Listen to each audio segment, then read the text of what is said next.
آپ کو یاد ہوگا آپ صلی اللہ علیہ وسلم جب تھوڑے سے بڑے ہوئے اور حضرت آمنہ بیٹھی ہیں، آپ صلی اللہ علیہ وسلم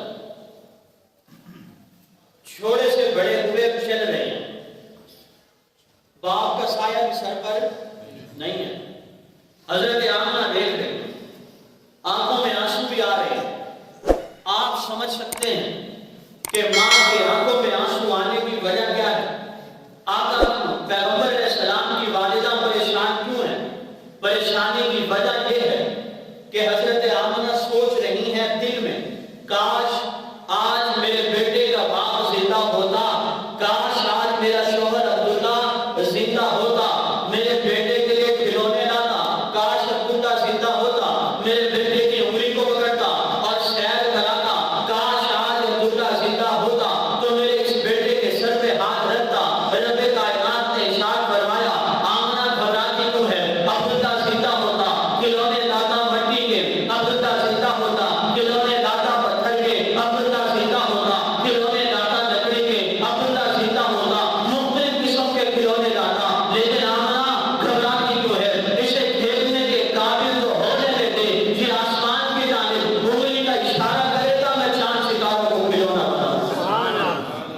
آج ڈھیلے بڑے بڑے ہیں۔ آمنہ گھبرا رہی ہے، کاش آج عبداللہ زندہ ہوتا، میں یہ بیٹے کو انگلی سے پکڑتا عبداللہ اور سیر کراتا۔ اللہ نے فرمایا آمنہ گھبراتی کیوں ہے؟ عبداللہ زندہ ہوتا، آپ کے اس بیٹے کی انگلی پکڑتا، سیر کراتا صرف مکہ کی، عبداللہ زندہ ہوتا، سیر کراتا مدینہ کی، عبداللہ زندہ ہوتا، سیر کراتا شام کی، عبداللہ زندہ ہوتا، سیر کراتا عراق اور ایران کی، عبداللہ زندہ ہوتا، پوری زمین کی سیر کرا دیتا۔ آمنہ گھبراتی کیوں ہے؟ اسے سیر کے قابل تو ہو لینے دے، میں اس کے ساتھ آسمانوں کی سیر کرا دوں۔ اور پھر اللہ نے سیر کرائی بھی صحیح میرے گھر۔ جب سیر کرائی لفظ ارشاد فرمایا سبحان الذی، ترجمے پہ غور کریں، سبحان الذی اسرا، سبحان الذی وہ ذات پاک ہے، اسرا جس نے سیر کرائی، بعبدہ اپنے بندے کو، لیلا رات کو، من المسجد الحرام بیت اللہ سے، الی المسجد الاقصی بیت المقدس تک سیر کرائی۔ نبی کے معراج کے دو راستے ہیں، دو سفر ہیں، ایک حصہ ہے نبی بیت اللہ سے چلتے ہیں، بیت المقدس تک آتے ہیں، دوسرا حصہ ہے بیت المقدس سے ساتوں آسمانوں پہ جاتے ہیں۔ اللہ نے پہلے حصے کا ذکر کیا، قرآن کریم کے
سبحان کسے کہتے ہیں؟ ذرا غور کریں. جہاں انسان کی عقل، فکر، دانش، خرد رک جائے، بند گلی، بند دروازہ جہاں انسان کو نظر آئے،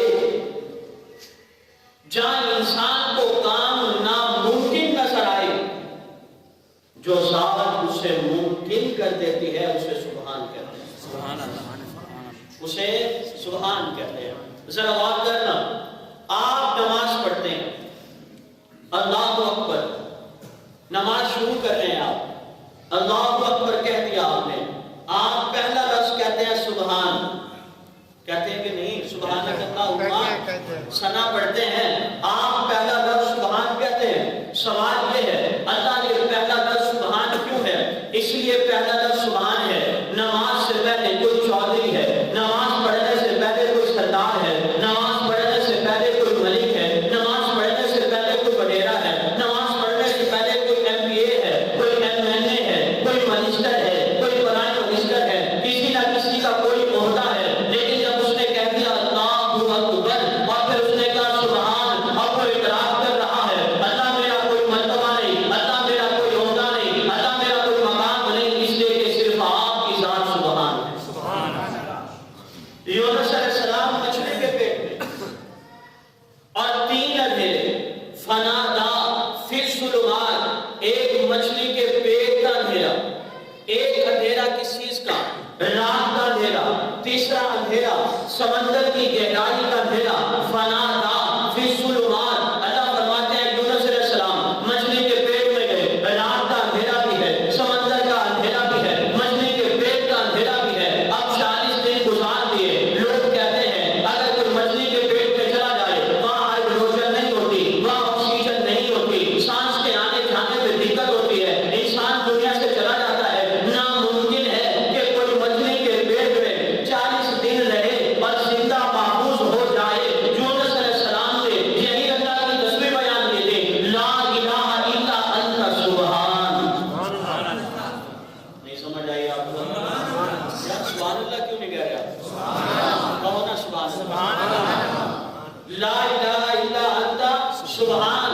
اللہ یہ مچھلی کے پیٹ میں 3 اندھیروں میں، ہائیڈروجن نہیں، آکسیجن نہیں، کھانا نہیں، پینا نہیں، میں بند ہوں اور یہ ناممکن ہے کہ کوئی جاندار اس صورت میں بچ جائے. اللہ اس صورت میں بھی جو بچانے والی ذات ہے اسے سبحان کہتے ہیں. اللہ نے فرمایا سبحان الذی، وہ ذات پاک ہے جس نے اپنے بندے کو سیر کرائی. ذرا توجہ کیجئے گا، اللہ آپ نے سبحان کا لفظ کیوں فرمایا؟ اللہ فرماتے ہیں میں نے قیامت تک آنے والے 1450 سال پہلے جواب دے دیا کن لوگوں کو جنہوں نے معراج کا انکار کیا. یہ جواب ہے ان لوگوں کے لیے جو معراج کے موضوع پہ اعتراض کرتے ہیں. اور میری بات پہ توجہ کیجئے گا، معراج کے موضوع پہ اعتراض اپنے بھی کرتے ہیں، اعتراض پرائے بھی کرتے ہیں، اعتراض مسلمان بھی کرتے ہیں، اعتراض کافر بھی کرتے ہیں. اور آپ کے پاکستان کے بنانے میں جس شخص کا زیادہ ہاتھ ہے، جس کے بغیر تاریخ ناممکن ہے، اسے سر سید احمد خان کہتے ہیں. یہ سر سید احمد بھی یہ 75 کے نوٹ پہ جب اس کی تصویر لگائی گئی تو اعتراض کرنے والوں نے اعتراض کیا تھا کہ 75 کے نوٹ پہ اس کی تصویر نہیں آنی چاہیے، اس لیے کہ سر سید وہ شخص ہے جو اللہ کے وجود کا قائل نہیں. سر سید وہ شخص ہے حضرت موسیٰ علیہ السلام کو اللہ فرماتے ہیں فضرب بعصاک الحجر، آپ کے پاس لاٹھی ہے، آپ اس لاٹھی کو مارے پتھر پر، فانفجرت من حسنک عشرۃ نقیبا. اللہ فرماتے ہیں وہاں سے 12 چشمے نکل آئے. لیکن سر سید کہتا ہے یہ بات مجھے سمجھ میں نہیں آتی. سر سید کہتا ہے معراج کا موضوع بھی خواب کی بات ہے، آقا کا جسم نہیں گیا. اللہ نے اس لیے فرما دیا سبحان الذی. لوگوں 1450 سال پہلے جواب دے رہا ہوں کہ جانے والے کو نہ دیکھو، جو ذات لے کر جا رہی ہے اسے. سبحان اللہ.